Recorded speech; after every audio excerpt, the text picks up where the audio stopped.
All right, ladies and gentlemen, I'm excited today because we've got somebody I'm really excited to talk with, legendary hip-hop artist, music marketer. That's what it is. Sage Francis. Label owner, music marketer. Thank you, man. Sage Francis in the house. And the hizzy. Chilling with the mayor of Joketown all the way in Germany. Yeah, I'm turning German slowly. But yeah, and honestly, come out here anytime. You can have all the beer and the bratwurst that you can handle. Yay. I do love Germany. It's a very interesting spot for me. I've had very awkward experiences over the ages touring through Germany. Yeah, I was going to ask. And I've had... Where have you been and what's been the best? My tour manager, not tour manager, my tour agent, or the person who used to book all my tours, he's German. And I've worked with several German people for some reason. And I've had German drivers drive me through Europe. And it's crazy. Every time I can remember the first time playing Germany, and the crowd all were standing very stiff and still with their arms crossed and not giving anything back to my performance. So there was no exchange of energy at all. And in the back of my head, I'm kind of like, God, these guys fucking hate me. I can't wait to get the fuck out of here. And then right when I was done, they formed a line or formed a queue and just thanked me individually. Every person came up and just wanted to say how much they really loved the show. And so I was like, oh, this is a very different space. That's Germany. That's definitely Germany. They come on time and they're very respectful. But yeah, I mean, and the other thing is Germany is stuck in the 1990s as far as they still love hip hop. Hip hop is like the main, thing. Graffiti is still huge here. Yeah. The culture is so strong. So if you ever book a tour, don't be afraid. These people, they're respectful, have the money, and love hip hop, really. Yeah, I love it, but it became increasingly difficult to play Germany after a while. It was we weren't getting much response. It's tough to promote out there. There was our main forum of reaching fans was through spaces like Twitter and Facebook. And I noticed there was a total lack of social media engagement with German fans. And then someone told me they have their own social media, that they don't use the typical ones, or I don't know what the hell the case is, but it was tough for me to get a show that resembled the previous shows that I used to enjoy in Germany. Yeah. But I'd love to return. Absolutely. Yeah. Well, Berlin, Munich, all great. I can't even remember all the cities that I've played in Germany. Those are the main ones. Oh yeah. On Hamburg, obviously. I'll look into it. I'll see what's going on in the scene. I don't know for sure. All right. I'm retired. I don't know, but I'll check because it would be great to come out and have you come out here and see. Yeah, well, I can't travel as extensively as I did before. It's very rare that I make it overseas these days. But if I do end up deciding, okay, I want to leave my family, I'm okay leaving my family for a month. Big Daddy Sage. I forgot. It's Big Daddy Sage. Yeah, that's right. But when you did do international, because you've been everywhere, what were some other spots that you were kind of blown away? So over 20 years traveling the world. I've played everywhere except for the most of the tropical, beautiful spots. So obviously places like Germany, Scandinavia, all of Europe, Eastern Europe, Western Europe, Russia, Turkey, Greece, South Korea, Japan, Iceland. I love Iceland, South Africa, and nothing in South America, nothing in Central America. But I've always wanted to. I just never was given any offers for those spots. One of the most intriguing cultures that you find Iceland was actually pretty interesting. What did you find interesting about Iceland? Just the landscape. I don't find the culture incredibly sweaters and fish. First, yeah. The food is really nothing to write home about in Iceland. But the flight in and you landing on this surface that looks like the moon, and the water is aqua blue but luminescent somehow. The Blue Lagoon, the hot springs, and it's really easy to navigate. They drive on the right side of the road, so you can just rent a car, and it's easy driving for me, and I can do the touristy stuff. I'll do everything in like 2 or 3 days. And I would love to spend more time there and explore areas outside of Reykjavik, but I haven't been able to do that yet. But yeah, I don't know. I always suggest that to people because they think it's such a far away land, and it's actually closer than a lot of other spots. It's a layover between here and the UK. You know, It's closer than to fly to.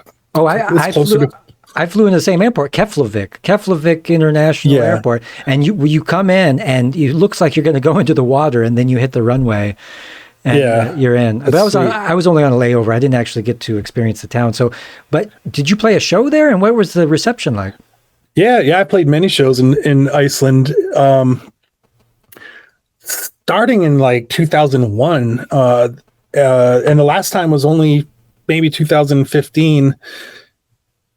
When I was doing this like nonstop world tour, I just kept going and going. It was like 2 years long once I put out the Copper Gone album.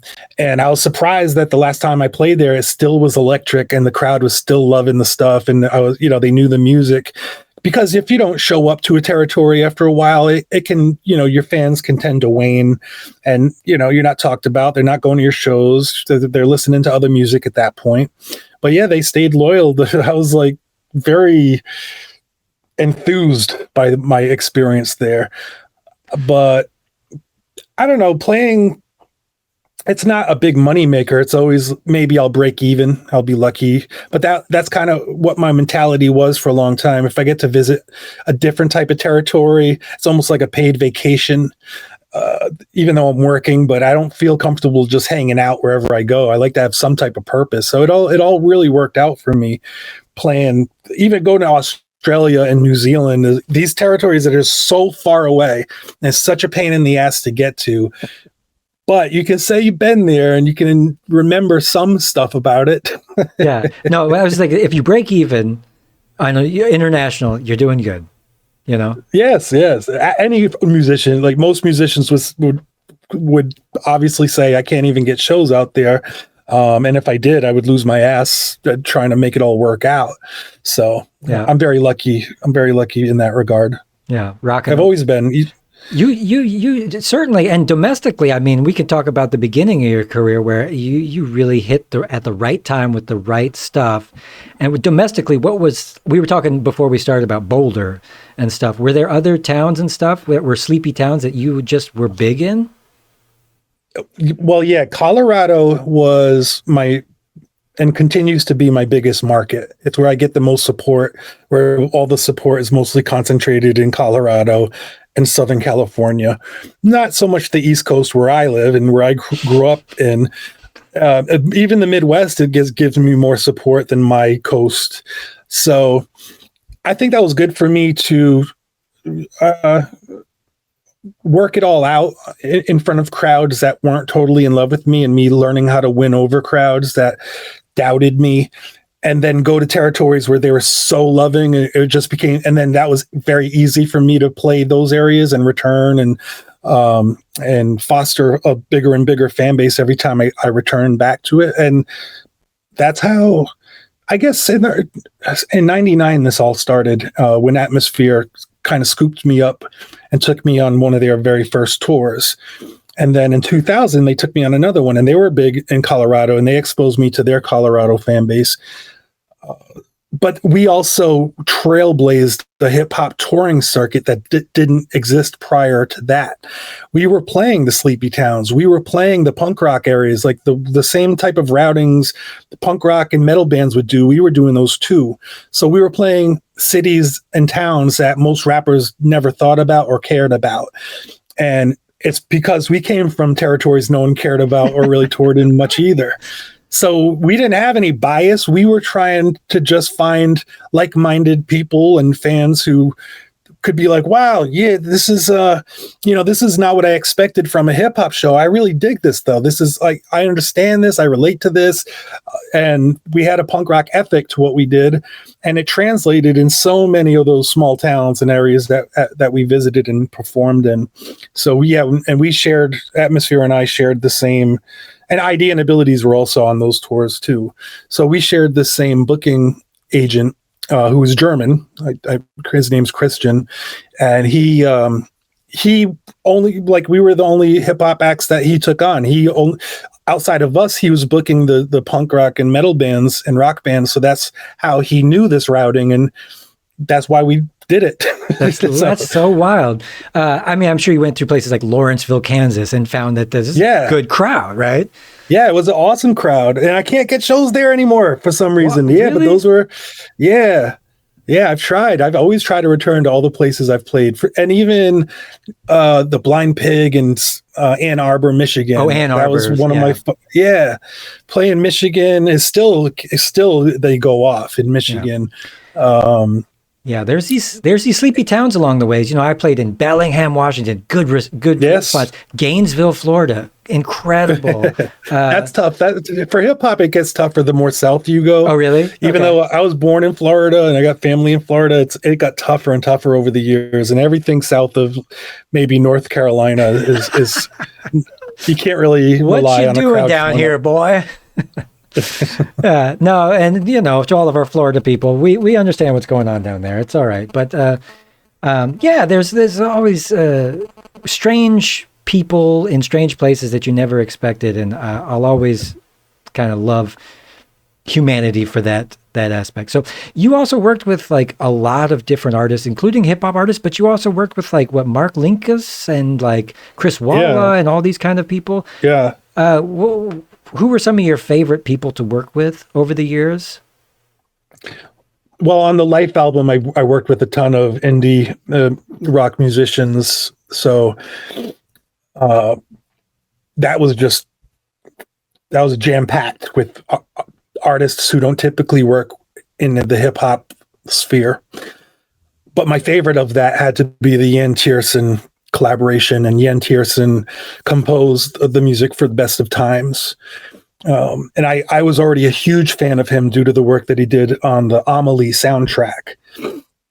So getting to work with him, that was what really got me sitting straight up in my seat when he sent the music, and he sent it at the last moment. I spent 30 days in Chicago at a studio recording this album, and his music just showed up out of nowhere. Thanks to Christian, who I already mentioned, the German tour agent, because he was representing Yann Tiersen.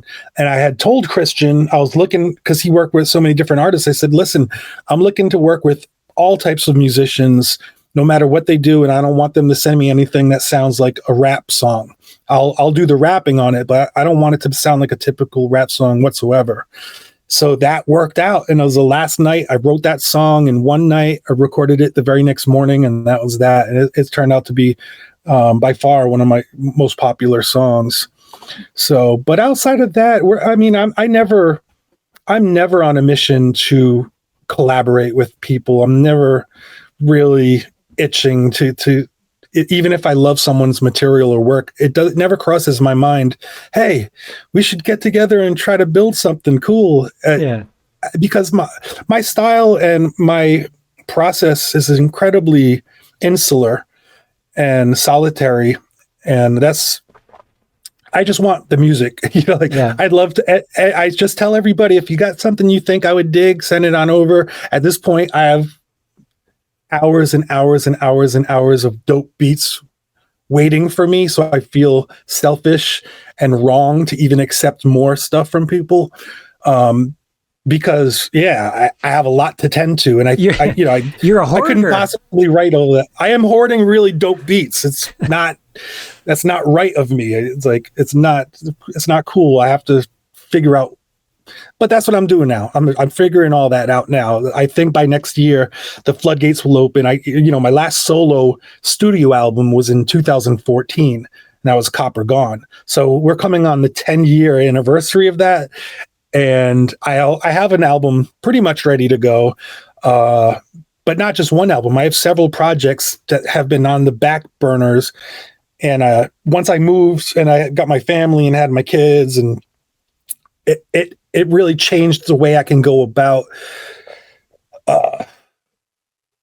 something that was so familiar to me for so long. There's a big change there, and it's not even close to the same process of what I once enjoyed.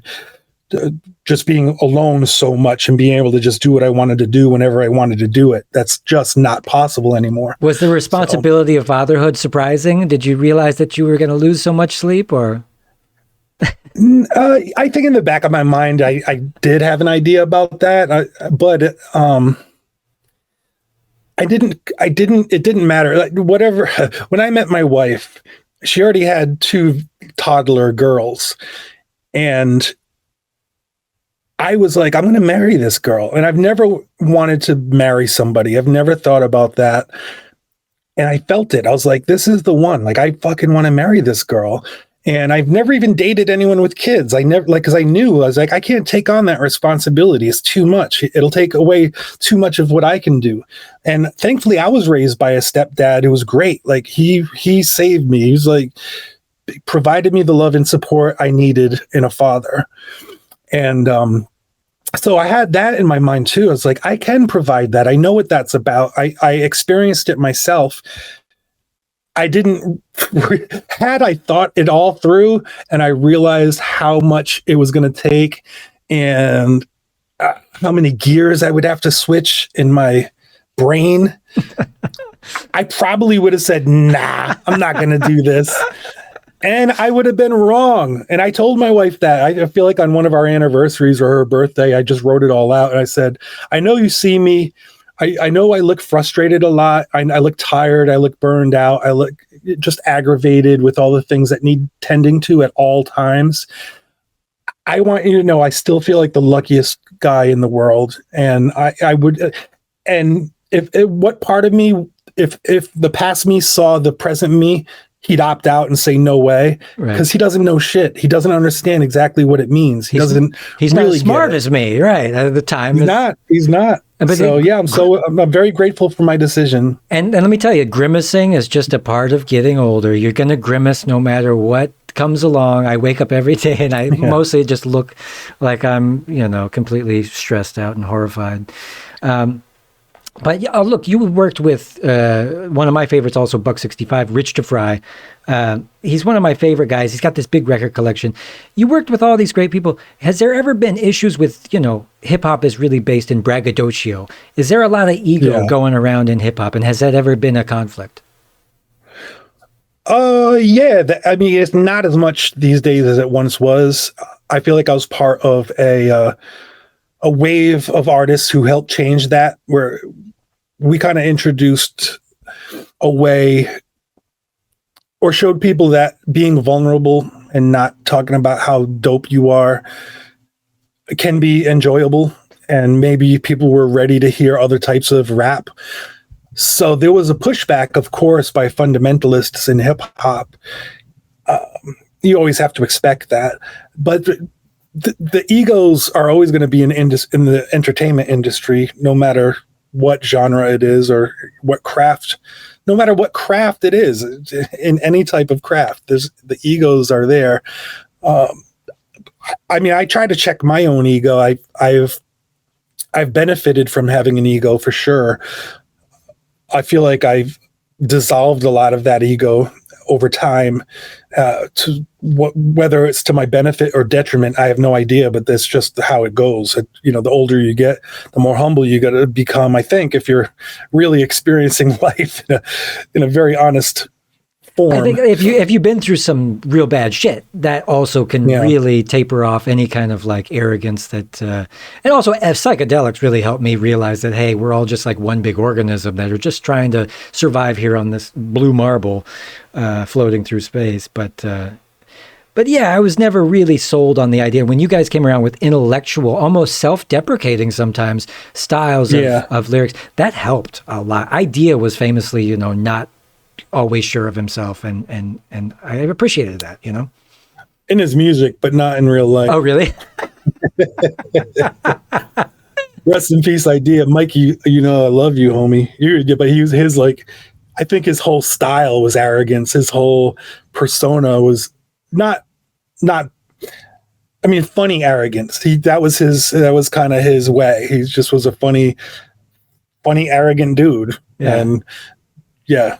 Yeah. At some point, it gets tiresome. It does. It really does. The older musically, to hear, you don't want to. I guess some people like that because it's like watching an action movie and you want to pretend you're the badass in the action movie. So some people listen to badass hip hop to think feel like they're the badass, so they vicariously are living through those words and thoughts and ideas. But it was too much of that. It opened up. There was a wide open field for all the other wonderful things that you can do in a craft. Yeah. And hip hop was really ripe for that at that time. It was like 2 decades of my dick's huge, right. And I fucked your mom, dude. And at some point, as a wise man, older man, you say, young people say, "Oh, this guy must be badass because he's talking about how badass he is." But as an adult, you say, "This guy's got insecurity issues." Well, in the art form, you gotta. I mean, I found it fun to do from time to time. I always will sprinkle it in. Yeah. I get more ass. I can't remember the last time. I can't remember the last time in real life in a social setting where I'm ever was bolstering myself or trying to, make it look like make anyone think anything great of me. It's always a fair exchange is well. Here you are. You're talking to some stranger, hobo on the internet. You're a modest guy. Yes. Yeah. Lovable. Some would say the most modest. The most modest. I'm the most modest in the world.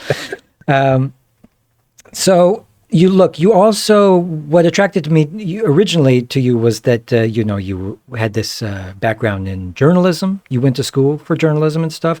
Right. Sort of, turned me on to some political ideas at the time, early 2000s and stuff. Can you take me through your journey doing the journalism thing and how that affected kind of your art?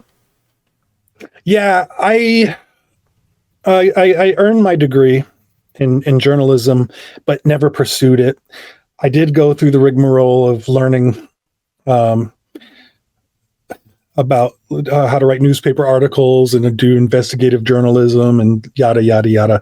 Definitely not my passion. I was going to college simply to infiltrate the college radio station. And journalism was the easiest way for me to kind of slide by, or whatever you call it. I just I didn't put much attention on my studies. But I could pass the classes with basic writing skills and with an imagination. So it didn't take too much of my time. I dedicated most of my time to rapping, writing, trying to record, the building a band. The journalism job would have been very drab. If I was to get into journalism, I would have wanted to like write for the Source magazine, which was a really, really good music journalism magazine back in the day. And I loved it. It actually, maybe that's even why I got into journalism myself, because of the writers that were doing great pieces in the Source magazine. But yeah, once you go through it for real and you realize, I got to sit at town meetings and take hours, and I'm not doing it. I'm not doing an unpaid internship for some boring local newspaper. It's not happening. So the skills and a lot of the ideas were instilled in me. I was familiar with them. And I think that's what gave me a very keen and unique perspective on the events of 9/11 and everything that happened afterward, and how the journalism was treating it in more of a sensational manner than they were what I was taught should be an ethical approach. So that's why a song like Makeshift Patriot has the angle that it has, and why I even dared to address it when I did at such a height of our terror and fear and chaos. So I can credit, maybe if nothing else, that one song is a result of me having studied journalism and earning a degree in it in college without ever truly pursuing it. And I heard that in the music at the time, and that when that song came out, it really kind of flipped me on to ideas. And you were really brave, because even the most left-leaning, investigative liberal journalist sources were just saying, "Okay, America, whoever you want to bomb, let's do it." Yeah. And I found that to be frightening. And you were the one that's coming out and saying, well, it's just a little overblown, everything right now. Yeah, because it was crazy. I had to address how crazy it was. And I knew that it would be whitewashed eventually. I knew that people would try to say it was a different way. And I wanted to mark it while it was happening. In fact, using actual quotes from the media in my song and use actual audio from Ground Zero that I recorded. Holy and shit. It just everything. It just was a very big moment, and I knew it was, and I knew that it was going to be used as a way to get us into a war that we shouldn't be in, and it scared the shit out of me. And I wanted to alert as many people as possible, and just get people thinking and talking about it. And it did, to a point. It did. I'm happy that happened, but it really did. Yeah, I think it was there's only so much you can do, though. Well, it was pivotal, I think, in a lot of ways, and I always have guys like Gil Scott-Heron, or any of these guys who throughout the ages spoke truth to power through their arts. Nelson Mandela famously said, "If you think politics are powerful, you should try music." And your Makeshift Patriot was so formative for me. Now, has politics ever come back into your career as something where you were needed to speak up about something, or I know you've been to South Africa and stuff like that? Yeah, that's probably when I was the most recently, probably my most overt political material came from my experience there, because what I witnessed in South Africa, and I wanted to address their government and how they were spending money, and how people were being treated like guinea pigs for various drugs and quote unquote cures for the AIDS virus and other things.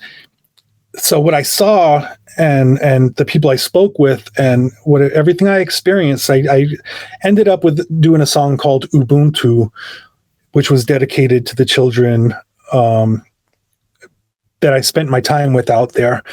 And it was to them, but it was also to the country. And it was obviously from an outsider's perspective, but I'm seeing that they built this World Cup stadium as a flex to show the world how superior and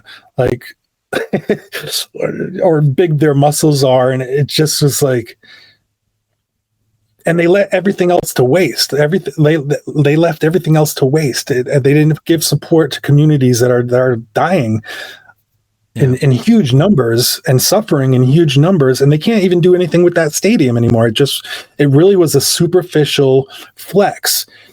And that just struck me and that happens everywhere, but that was so egregious and so obvious to me, and everyone knew it, so it's I kind of wanted to bring that imagery and that information to people outside of the ones who truly know, who were the ones in South Africa who were dealing with it on a day-to-day basis.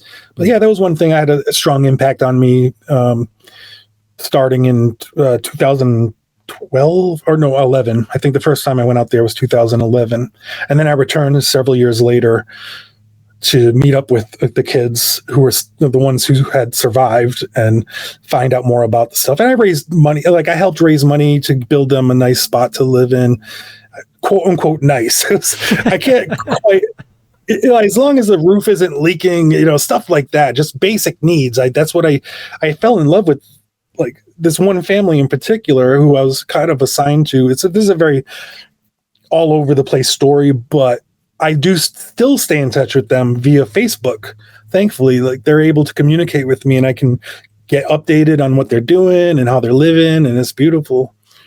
Yeah, that's rad. That's totally rad. No, and I appreciate when guys like you come out and you put your money where your mouth is, and you use your platform to do something like that. It just improves upon the music and the legacy that you have. They did the same thing in Qatar. They built this huge stadium, and then they ship in migrants to build it and then ship them out when it's done. The slave labor is insane. Dude, slave labor to this day. This is why I drink, man. The world is a horror show, really. Oh, here I go with the politics. Whoops, man. Yeah, but it always has been. It's always been a shit show. We're just seeing you can't it let now. that beat you down. Yeah, we see more of it now. Just because we have cameras. Yeah. That's the idea. It's constant. Now it's constant. Now we constantly see it. That's why you look so beaten down. I am constantly, man. No, little moments like this make my life. But other than that, my life is like perpetually looking at what are the other monkeys doing and why are they doing that? I can manage to go most of my life without, poisoning people, and the big topic now is capitalism and stuff, and whether or not it's good or bad. It's like it's all bad. Next time you come on here, you interview me, I'll tell you all about it. But all right, okay. So I got to ask you about. We talked about before, Strange Famous record label. What's going on with that, and what's going to be next for you in the future? I know you just had this festival in Denver. My buddy went to. Yeah. Well, I was so honored and thrilled that we got to do this Strange Famous Fest in Denver, Colorado, at the Levitt Pavilion, which is a beautiful state-of-the-art amphitheater, or pavilion, I should say. God, it was so good. Everyone killed it. The crowd was awesome. The weather held out for us. It was raining every other day except for that one day. We felt so lucky to pull it off. And it was the first thing I ever did like that. I never threw a big, like it was a festival. I got all these artists from the label, as many as I could, on the one stage, and we loved it. We spent a lot of time together. Artists finally got to meet one another, because I run a record label and I've signed people from all over the world. So a lot of the artists don't even know each other, and they've never done shows together. So this was an opportunity to finally bring everyone together and let them know that we're all actually, we're all cool with one another. There's no facade. You don't have to have a put on with any of us. We're very personable. I wouldn't work with an artist if they were an asshole. I wouldn't work with a problematic cat. I never will. And if they appear problematic, they're off the label, or they just, they go away. They go somewhere else. But for the most part, no, it's like we're all loving people. And, how many people how many acts did you have at the fest? Man, we had that's a good question. I could name them all, but I would say about 9 or 10. Oh, damn. Acts. So we're going to do it again. I haven't officially announced that yet, because I haven't really. You just did. Yeah. But no, they were because I said, it went so well. The staff there was so pleased. None of us, there was no knuckleheads. No one caused any trouble, and everyone was happy and having a fun time. So I was like, hey, do you guys want to do this again? Can we make this maybe an annual event? I was like, yeah, we'd definitely like to do this again.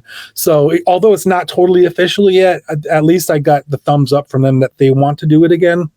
I'll have to figure out how to do that moving forward, or if we're going to continue to do it in Denver.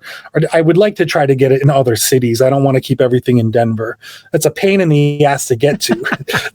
It's a pain. The whole airport situation, and with all the flight delays and stuff, it's crazy. But by some miracle, every artist made it to the show. If you ever get in trouble, you can always. I forgot what you asked. I know, but if you what are we doing? Strange Famous. Yeah. Well, and what's next? But I was going to say, next time you get in trouble in Denver, just go stay with my mom. She's got your back. Okay. Yeah, we got fam out there, man. Yeah. Actually, one of the Meter Maids has family out there, so they stayed out there for the week. Nice. No, but what's next? So yeah, Meter Maids is next, I believe. I think their album was produced by a Baltimore producer named Alexander Brown. And the cuts on it are by Buddy Peace in London. I'm actually going to do a show with him in London and Manchester next month.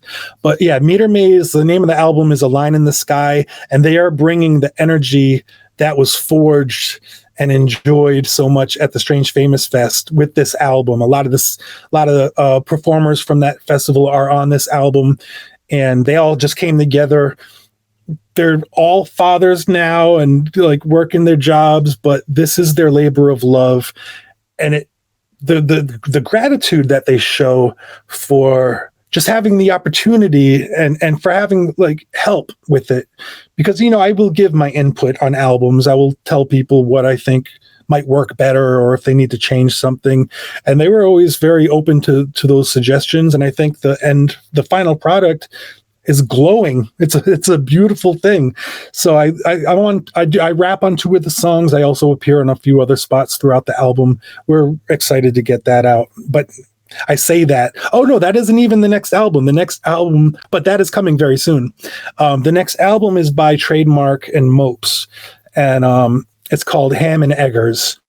And it's a punchy rap album. It's one of our most aggressive hip hop albums in a while. They're just going at it.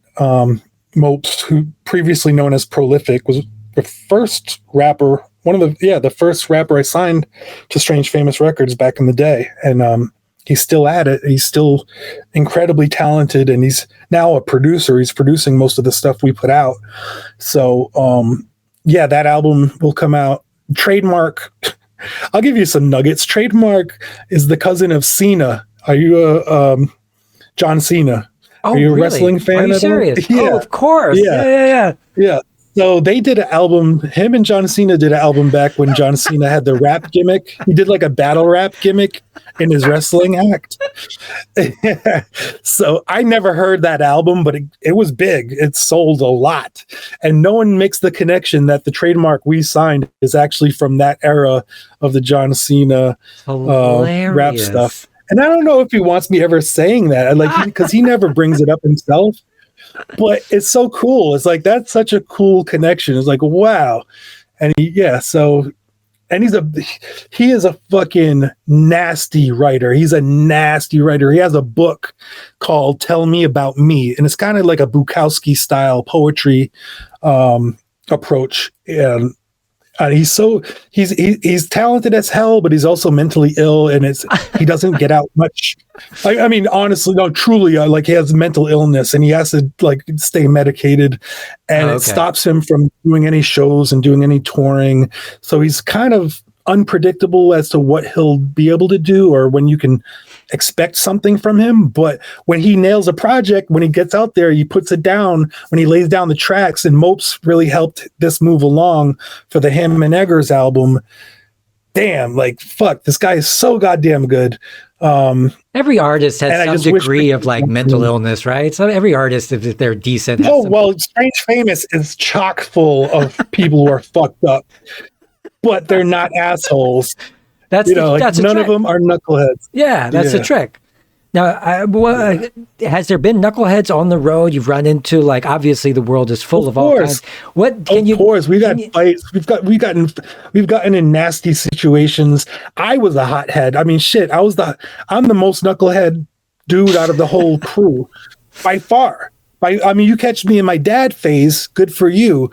If you caught me in my like 20 to 30-year-old phase, where I was just ready to fucking rip a throat out like MacGruber, if you just like talk to me sideways or try to disrespect me, because I'm on the rise right now. Like, no one expects me to make any headway in hip hop. No one's like propping me up. No one's looking out for me. I looked out for me.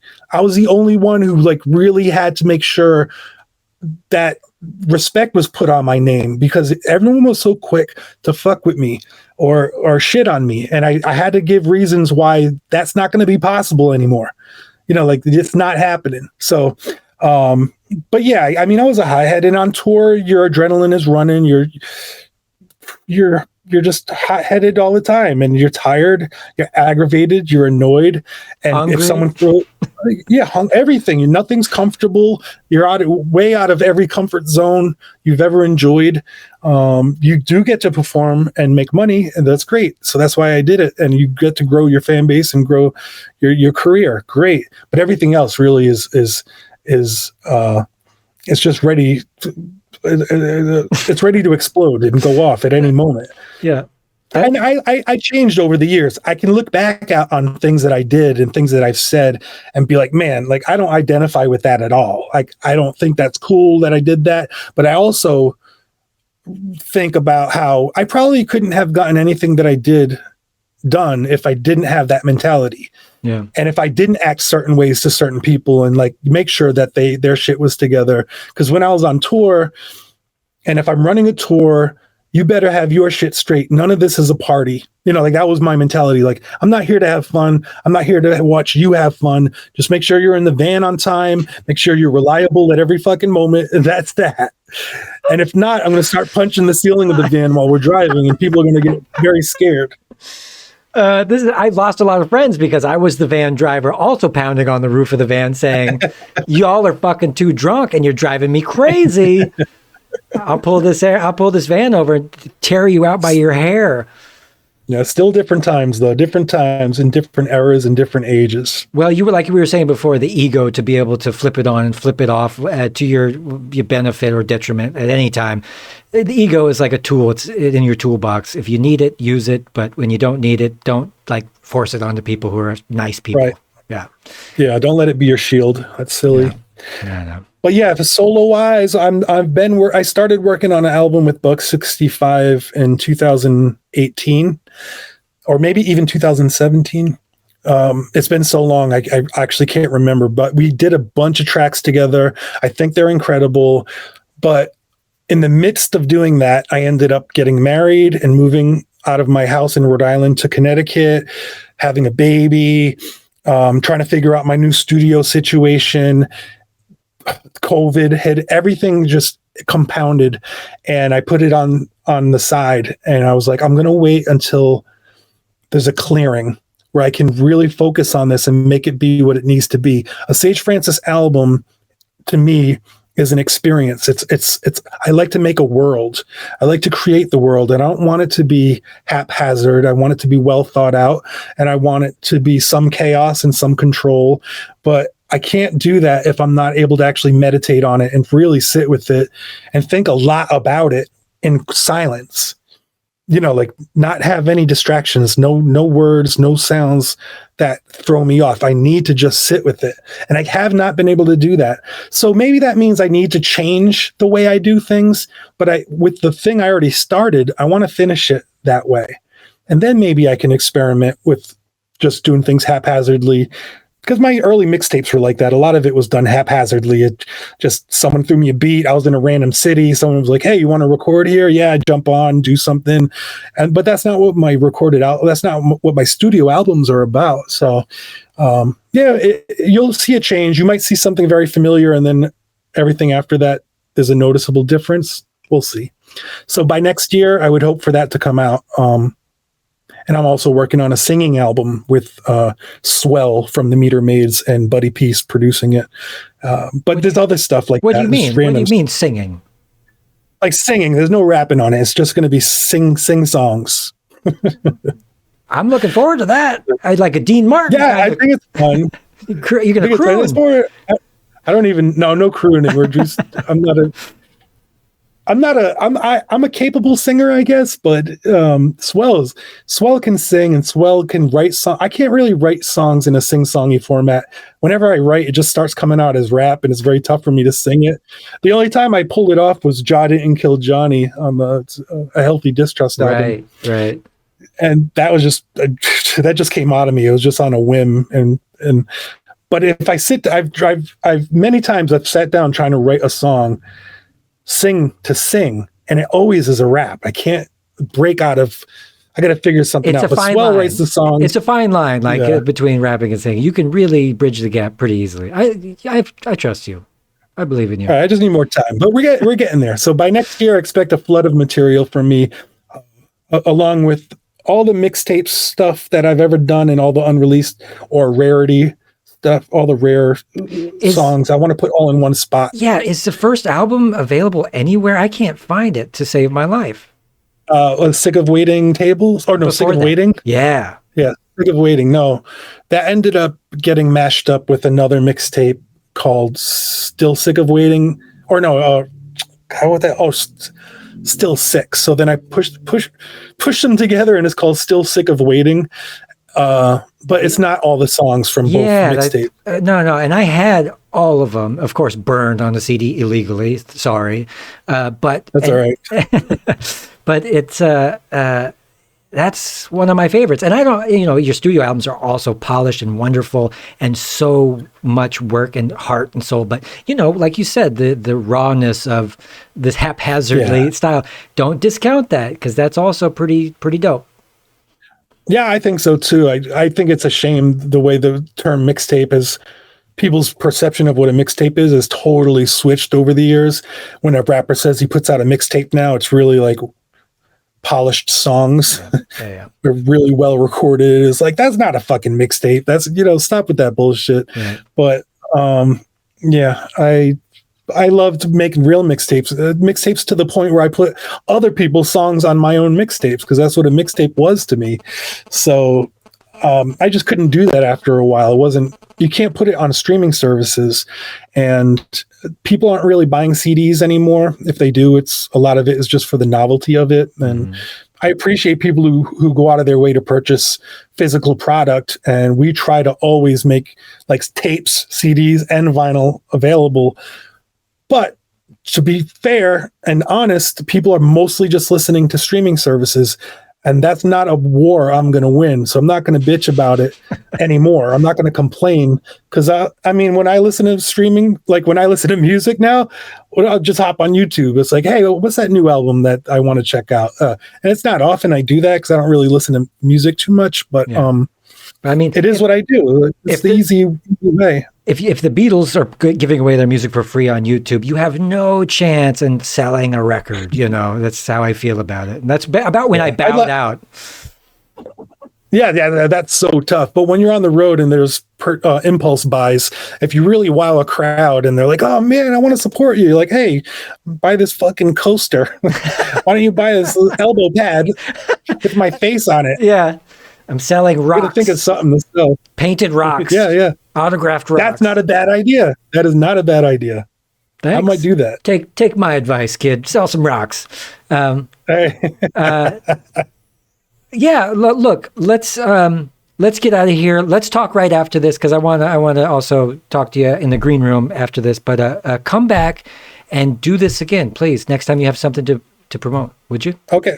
Oh yeah. Any shout outs you want to give? Yo, shout out to the whole Strange Famous crew. Shout out to my tour schedule.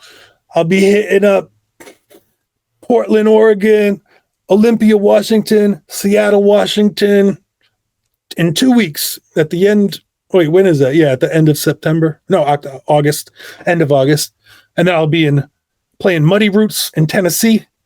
Then I'll be hopping overseas and playing Stavanger, Norway, and then London, and then Manchester. So if we got Manchester, yep. So that's my next month or so. That's exciting. It's crazy. Dope. Yeah, it's going to be much. It's going to be my first time doing these overseas travels since the pandemic, and hopefully everything just goes easy enough. Yeah. I don't need any special tests from the tour guides. Tour guides. Yeah, no. You'll be all right. Look, you're going to Europe. Things will be nice. Things will be civilized. Norway, it's very cool. Very cool place. Yeah, it is. Yeah. All right, G. Thank you for having me on. Yeah, man. You're a legend. Thanks for coming. All right. Bye, everybody. We'll see you next time. Bye.